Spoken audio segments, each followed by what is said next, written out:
Baiklah, salam sejahtera bagi kita semua. Kembali lagi bersama saya, Mezeki Halawa, dari kelas I semester 2 dengan nomor NPM 1910100102. Pada kesempatan kali ini, saya akan mempresentasikan, memaparkan, dan menjelaskan tentang A. Pengusaha dan pembantu pengusaha. B. Bentuk usaha bukan badan hukum. C. Persekutuan firma. D. Persekutuan komanditer atau komanditer Vennootschap atau juga sering disebut dengan CV. Baiklah, saya akan menjelaskannya satu persatu. A. Pengusaha dan pembantu pengusaha. Pembahasan tentang pengusaha dan pembantu pengusaha telah saya jelaskan di video sebelumnya secara mendetail. Namun, pada video kali ini, saya akan menjelaskannya secara singkat. 1. Pengusaha. Pengusaha adalah orang yang menjalankan perusahaan atau menyuruh orang lain untuk menjalankan perusahaannya. Menjalankan perusahaan artinya mengelola sendiri perusahaannya, baik dilakukan secara sendiri maupun dengan bantuan pekerja. 2. Pembantu pengusaha. Pembantu pengusaha adalah setiap orang yang melakukan perbuatan membantu pengusaha dalam menjalankan perusahaannya dengan memperoleh upah. Selanjutnya, jenis pembantu usaha. Yang pertama, pembantu dalam lingkungan perusahaan. Pembantu dalam lingkungan perusahaan adalah mempunyai hubungan kerja tetap dan subordinat dengan pengusaha dan bekerja di dalam lingkungan perusahaan. Contohnya, yang pertama, pemegang korporasi, yang kedua, pengurus filial, yang ketiga, pelayan toko, yang keempat, pekerja keliling. Kedua, pembantu di luar perusahaan. Pembantu di luar perusahaan terdiri dari A. Mempunyai hubungan kerja tetap dan koordinatif dengan pengusaha. Contohnya, yang pertama, agen perusahaan, yang kedua, perusahaan perbankan. B. Mempunyai hubungan kerja tidak tetap dan koordinatif dengan pengusaha. Contohnya, yang pertama, makelar, yang kedua, komisioner.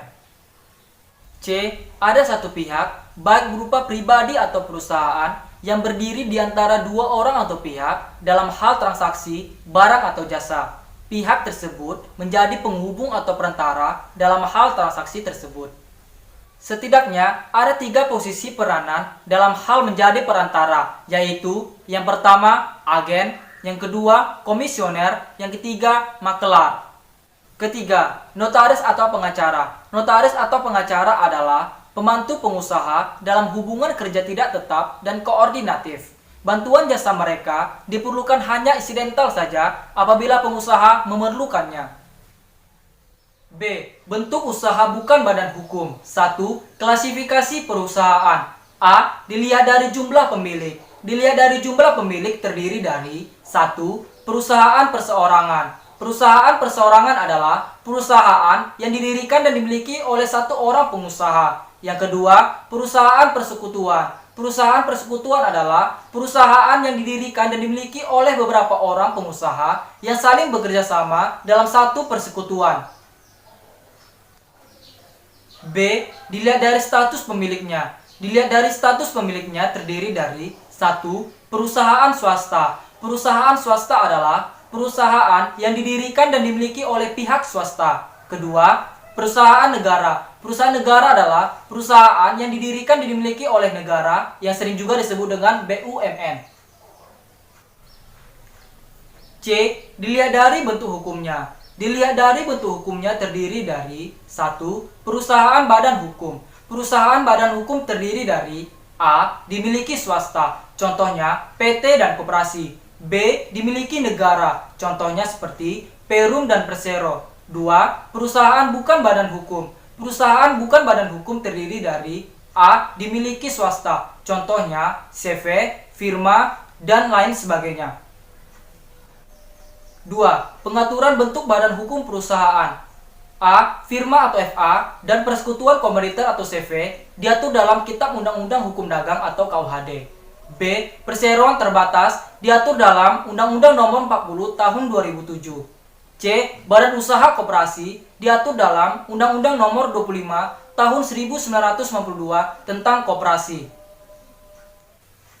3. Pengaturan bentuk-bentuk perusahaan negara atau BUMN. Bentuk-bentuk perusahaan negara atau BUMN diatur dalam UU Nomor 9 Tahun 1969 Bentuk-bentuk perusahaan negara atau BUMN diklasifikasikan menjadi 3, yaitu A. Perusahaan jawatan atau perjan, diatur dalam STB nomor 419 tahun 1927.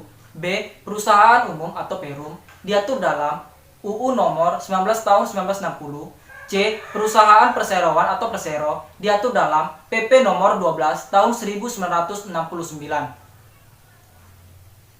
Pada saat ini, ketentuan mengenai BUMN tersebut telah diubah dengan Undang-Undang Nomor 19 Tahun 2003 yang mengklasifikasikan BUMN menjadi 2 jenis, yaitu A. Perusahaan umum atau Perum, B. Perusahaan perseroan atau Persero. 4. Bentuk perusahaan bukan badan hukum. Karena perusahaan persekutuan bukan badan hukum didirikan lebih dari 1 orang, maka terlebih dahulu harus mengadakan sebuah perjanjian antara para sekutu pendiri. Jika sudah ada persetujuan mengenai perjanjian tersebut, maka dibuatlah sebuah rancangan anggaran dasar yang memuat isi tentang perjanjian tersebut.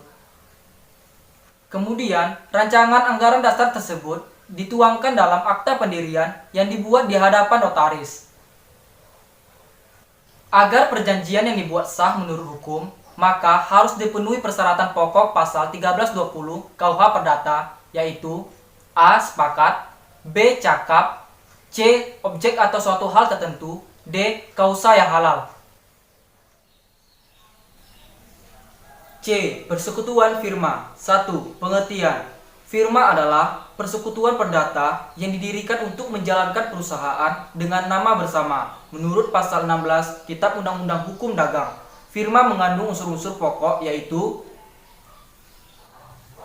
A. Persekutuan perdata. Persekutuan perdata adalah perjanjian dengan mana 2 orang atau lebih mengikatkan diri untuk menyetorkan sesuatu kepada persekutuan dengan tujuan untuk memperoleh manfaat atau keuntungan.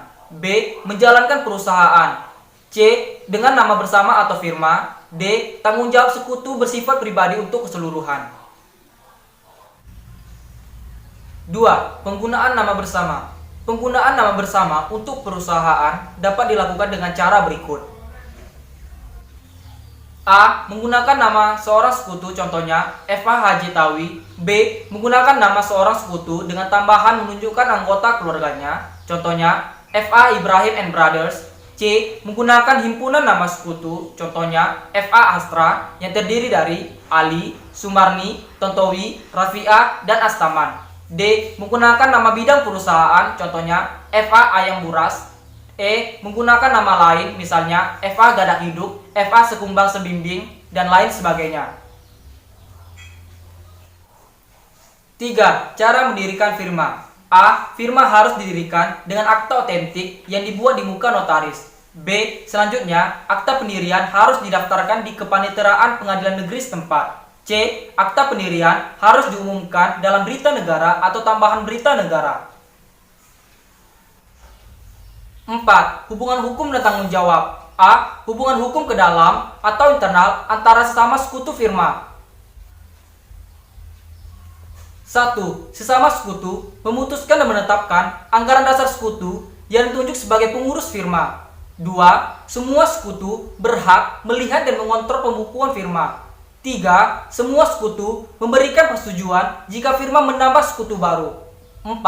Penggantian kedudukan sekutu dapat diperkenankan jika diatur dalam anggaran dasar. 5. Seorang sekutu dapat menggugat firma apabila ia berposisi sebagai kreditur firma dan pemenuhannya disediakan dari kas firma.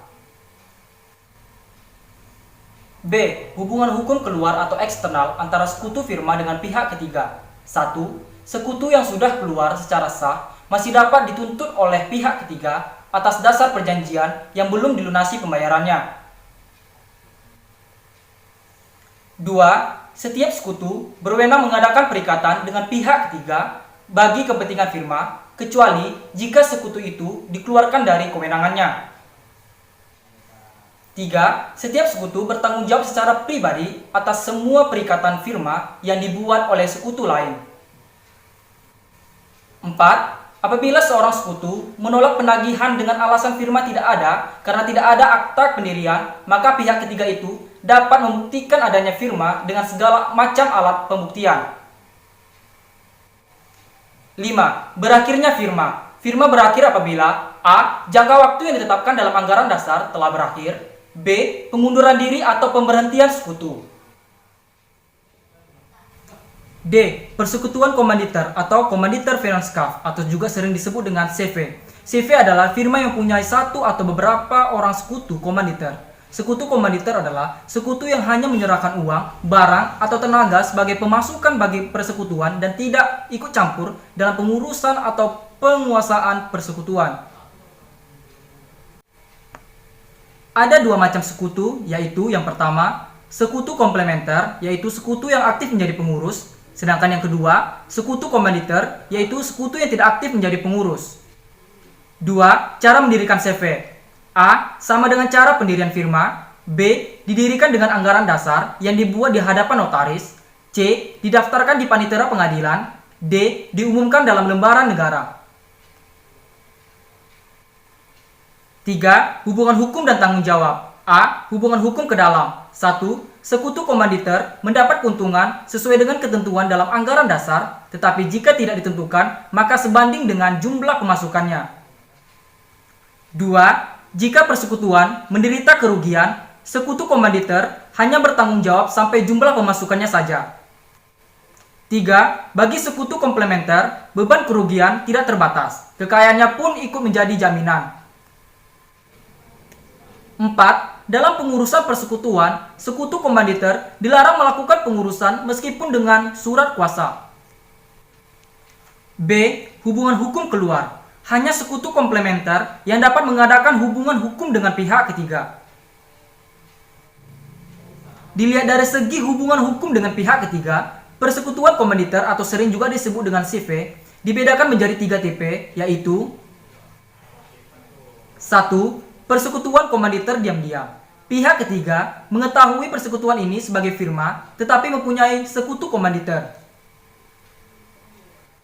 2. Persekutuan komanditer terang-terangan. Pihak ketiga mengetahui secara terang-terangan bahwa persekutuan ini adalah persekutuan komanditer atau sering juga disebut dengan CV. 3. Persekutuan komanditer atas saham. Modal persekutuan komanditer dibagi atas saham-saham. 4. Berakhirnya persekutuan komanditer. A. Jangka waktu yang ditetapkan dalam anggaran dasar telah berakhir. B. Pengunduran diri atau pemberhentian sekutu. C. Akibat perubahan anggaran dasar. D. Pembubaran dilakukan di hadapan notaris, didaftarkan di pengadilan, dan diumumkan dalam lembaran negara. Demikianlah hasil presentasi, pemaparan, dan penjelasan saya. Semoga apa yang saya sampaikan dapat bermanfaat bagi kita semua. Lebih dan kurang saya mohon maaf, dan terima kasih atas perhatiannya.